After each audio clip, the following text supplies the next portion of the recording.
sada našli da mi razlačite ovo sve više i više. Nije u redu, nije, gospodine Filišić, ovo stvarno... Lako postignemo. Stvarno je ovo neljudski do kraja.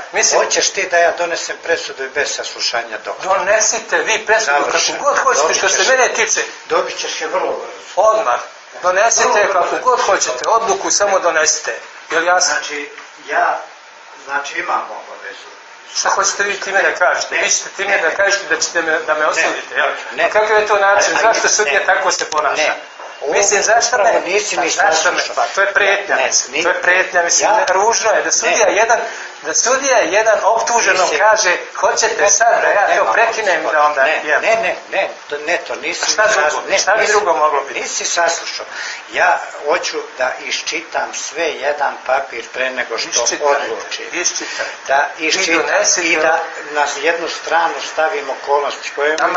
Ja ovo samo kažem da je ružno da mi prijete. Što se mene tiče, vi slobodno dajte osuđujuću osudu, ali mi dajte, razumijete da ja mogu dalje da idem. Dosta je bre ovog više, dosta je više s vama da se ja ovdje... Vi dokazujete moju nevinost, razumijete? Ja utvrđujem činjenice.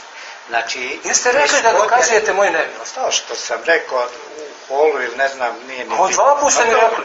A teže je dokazati nevinost, rekli sam. Generalno. Sve to ima na sudu.